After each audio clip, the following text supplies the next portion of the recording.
विश्वनाथ भगवान की जय, महाकालेश्वर भगवान की जय, ओमकारेश्वर भगवान की जय, तापती महारानी की जय, कुबरेश्वर महादेव की जय। हर हर महादेव, हर हर महादेव, हर हर महादेव, हर। काशी विश्वनाथ ओगड़दानी त्रिकालदर्शी कैलाशी अविनाशी भगवान शिव, जिनकी पुनीत पावन पवित्र शिव महापुराण की कथा भगवान देवाधिदेव महादेव की परम भगवतमय कृपा से, करुणा से, उनकी उदारता से माताप्ती के पावन तट पर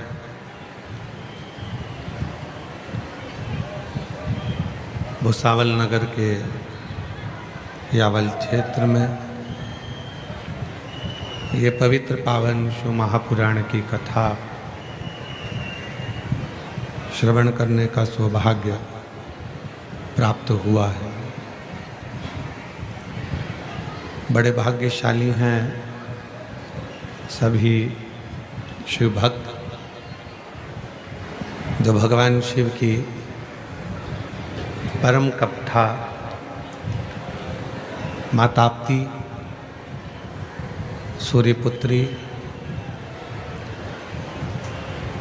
माताप्ती के इस पवित्र पावन प्रांगण में बैठकर कथा श्रवण करने का सौभाग्य मिला। कथा के इस पवित्र पावन आयोजन को आयोजित करने वाले मुख्य यजमान श्री रतन धोड़ू भोई जी, श्री मती पुष्पा रतन भोई जी,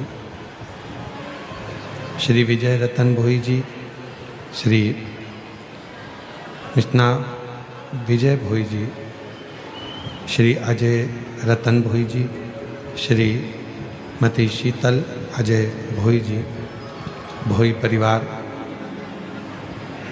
पाडलसा भुसावल महाराष्ट्र से।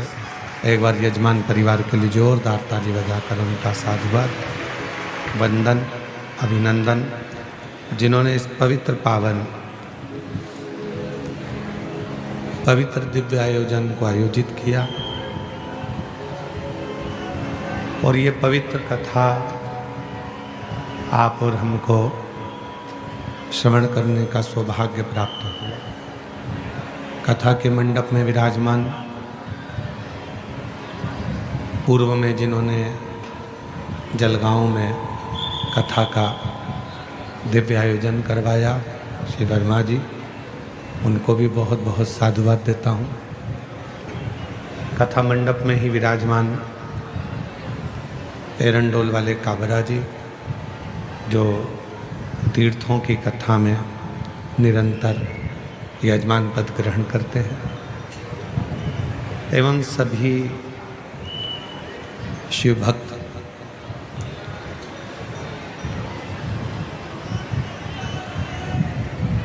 ये मौका है भगवान की अविरल भक्ति को प्राप्त करने का। और इधर के बड़ा हुआ भगवान शिव की भक्ति को अपने हृदय में उतारने का। चंद्रशेखर चंद्रमौली शिव महापुराण की कथा भुसावल नगर में चल रही है।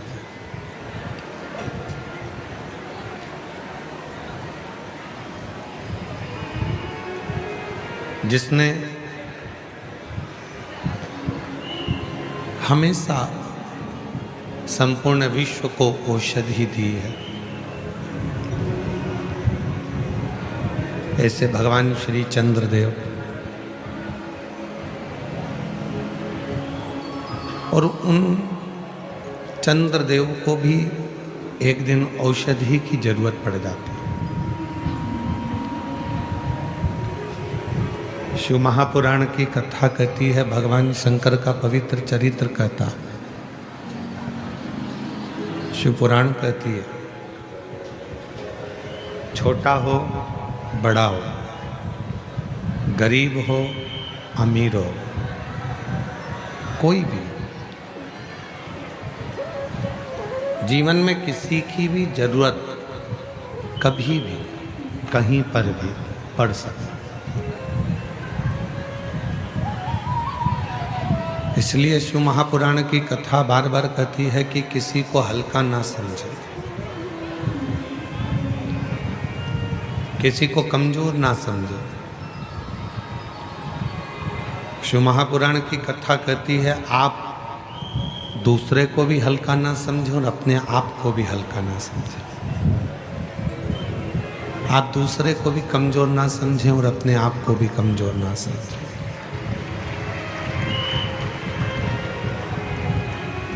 जीवन का कोई भरोसा नहीं।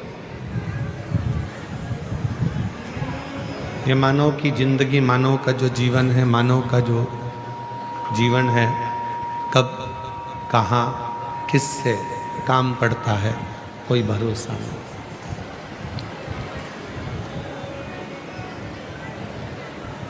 और तेरी कृपा बिना न हिले एक भी अणु, लेते हैं श्वास तेरी कृपा से तनु तनु।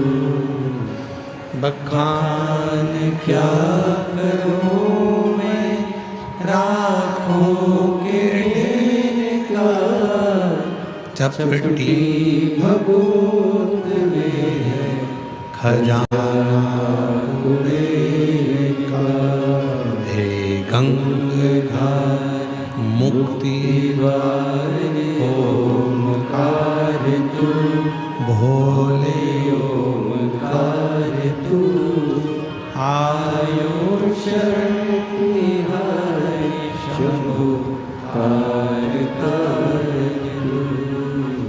दो चंदन होते हैं। शिव महापुराण की कथा दोनों चंदन का वर्णन कर रही है। एक होता है हरि चंदन, एक होता है शिव चंदन।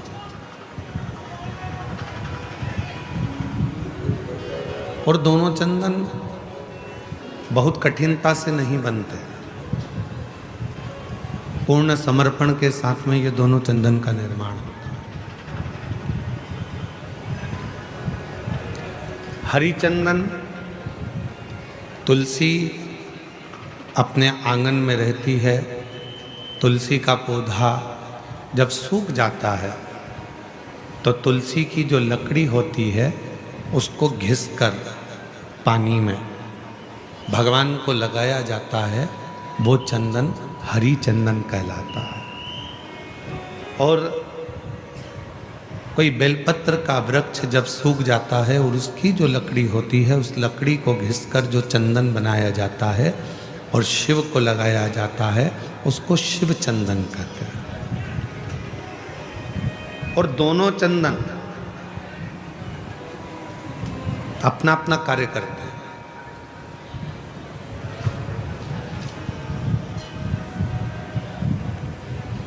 जैसे चंदन लगाते समय 3 उंगली का प्रयोग हम भगवान शिव पर करते हैं। आकार, ओमकार और मकार, ये 3 उंगलियों का प्रयोग हम शिव जी पे चंदन लगाते समय करते हैं।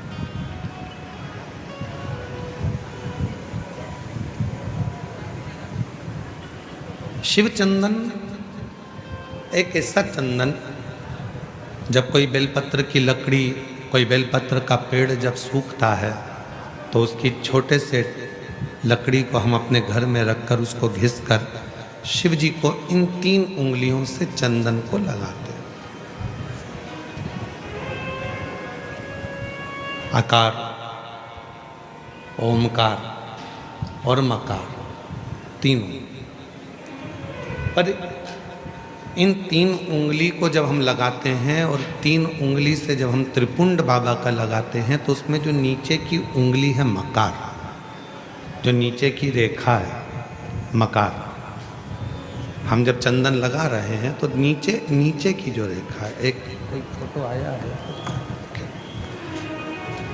जैसे ये 3 उंगली से ये चंदन लगा, आकार, ओमकार और ये मकार।